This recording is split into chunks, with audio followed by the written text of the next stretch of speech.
Salut à tous les amis, j'espère que vous allez bien. On se retrouve aujourd'hui pour une nouvelle vidéo. On va revenir sur l'actualité du FC Barcelone. Beaucoup de choses à dire, évidemment, comme d'habitude. N'hésitez pas également à vous abonner, comme d'habitude, à soutenir la chaîne ou encore à me suivre sur Instagram ou encore sur TikTok. Tous les détails sont dans la description. Allons-y, on va débuter par les informations, on va dire mercato. Alors, aujourd'hui devrait être annoncé le deal Dani Olmo, qui devrait donc signer officiellement pour le Barça. La présentation du joueur devrait être demain aux alentours de 11h midi pour le joueur espagnol. On le rappelle, Dani Olmo quitte le Red Bull Leipzig pour le Barça, club qui l'a formé jusqu'à ce qu'il parte au Dynamo Zagreb lorsqu'il avait 14-15 ans. Prix aux alentours de 55 millions d'euros plus bonus, donc un prix qu'on peut considérer assez élevé, sachant que c'est un joueur qui se blesse quand même de manière assez souvent, mais l'Euro qu'il a fait nous a également montré que c'est un joueur d'une grande qualité, qui est capable évidemment d'avoir des moments de classe, et ça je pense qu'on est tous d'accord pour le dire. Alors, Dani Olmo, à quel poste? Plutôt ailier gauche, plutôt numéro 10, ou plutôt à d'autres postes? Pour l'instant, il n'y a pas donc de décision prise. Il faut savoir qu'Hansi Flick, selon les médias catalans, le voulait absolument pour sa polyvalence. Il est capable de jouer à tous les postes. Il faut également préciser que Dani Olmo, c'est un joueur qui a mis, entre guillemets, qui a bien remplacé, on va dire, Pedri à ce poste de numéro 10 à l'Euro. Mais il est également capable de jouer numéro 9, même si ce n'est pas un véritable numéro 9.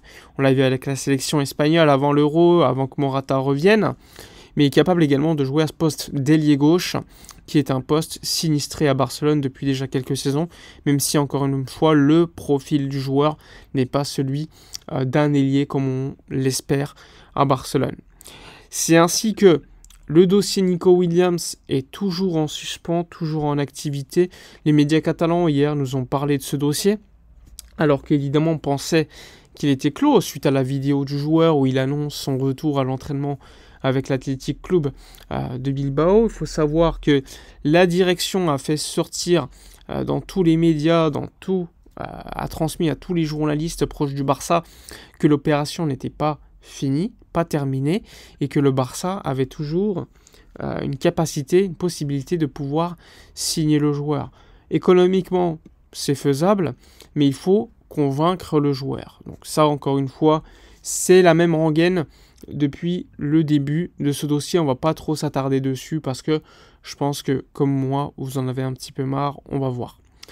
Le Barça également conclut ce qu'on attendait, c'est-à-dire qu'il y a quelques semaines, je vous avais parlé, que ce soit sur Twitter ou ici, du deal Libero. Alors Libero sera remplacé par une société américaine qui s'appelle Aramark. Cette société américaine va également signer un contrat avec le Barça pour fournir le club au Spotify Camp Nou de tout ce qui est nourriture dans les loges, nourriture également pour le public. Un contrat assez juteux pour le Barça, qui va donc également recevoir et qui a déjà reçu 40 millions d'euros avant-hier. Il faut savoir que la signature de ce contrat a eu lieu mardi aux alentours de midi au Camp Nou. Donc cette société remplace Libero et a payé 40 millions d'euros. Maintenant, quelle est la situation? Eh bien, le Barça, cet été, doit recevoir 60 millions d'euros. Ces 60 millions d'euros, pour l'instant, n'ont pas été reçus. Le Barça a reçu 40 millions d'euros de l'été 2023.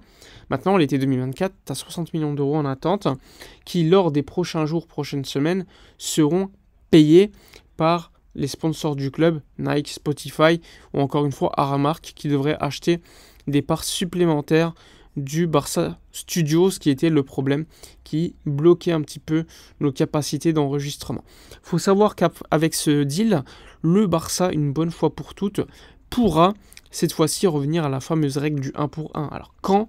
On ne sait pas. Il faudra attendre que le dossier soit complètement terminé. Mais en tout cas, le Barça a déjà débloqué les 40 millions d'euros qui avaient été bloqués l'année dernière en termes de fair play, puisque le Barça avait créé 40 millions d'euros par les départs de Dembélé et d'autres joueurs, Kessié, etc.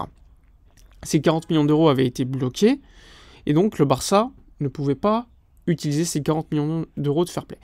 Maintenant qu'ils ont été payés, ces 40 millions d'euros sont théoriquement utilisables, sauf que comme je vous l'ai dit, cet été, il y a 60 millions d'euros qui n'ont pas été payés. Donc, pas la peine d'être magicien, vous comprenez qu'il y a toujours une situation de blocage qui devrait être réglée assez rapidement. Le Barça a donc déjà recruté Dani Olmo, mais fait fuiter à tout le monde qu'ils sont dans la capacité de signer d'autres joueurs. Donc à voir également quels seront ces joueurs. Le Barça veut toujours signer évidemment Joao Cancelo. Alors les conditions du deal, on verra bien. Le Barça veut un prêt sec. City veut un transfert. Encore une fois, des négociations sont attendues. Il y a également le dossier Mikayil Faye qui fait beaucoup parler, puisque le joueur sénégalais veut absolument jouer, veut du temps de jeu. Nice ou encore Monaco sont très intéressés pour l'acquérir. Le Barça aimerait le garder, sachant qu'en plus de cela, le club, certes, doit vendre, mais a d'autres priorités en concernant les ventes en défense. Clément Lenglet n'est pas forcément désiré, et il a un gros salaire plus amortissement de transfert.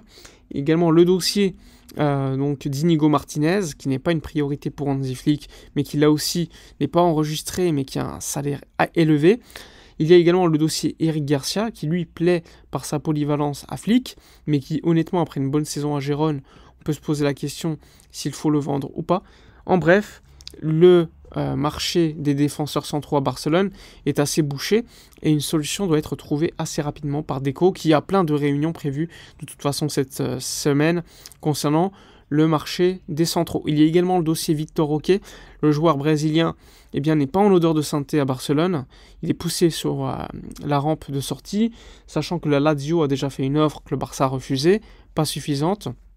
Il y a également le fait que Al Hilal avait fait une offre juteuse au Barça, mais le joueur a refusé 2 offres de la part du club saoudien pour pouvoir rester en Europe. Là aussi, il faut voir quelles solutions seront trouvées, sachant que, je tiens à le rappeler, Victor Roque a été transféré à Barcelone pour 30 millions d'euros, plus 31 millions d'euros de bonus, mais qu'il y a aussi 20% à la revente pour l'Atlético Paranense. C'est pour cela que le Barça désire vendre le joueur à au moins 40 millions d'euros pour s'y retrouver financièrement. Donc à voir évidemment les solutions qui seront trouvées par rapport à cela.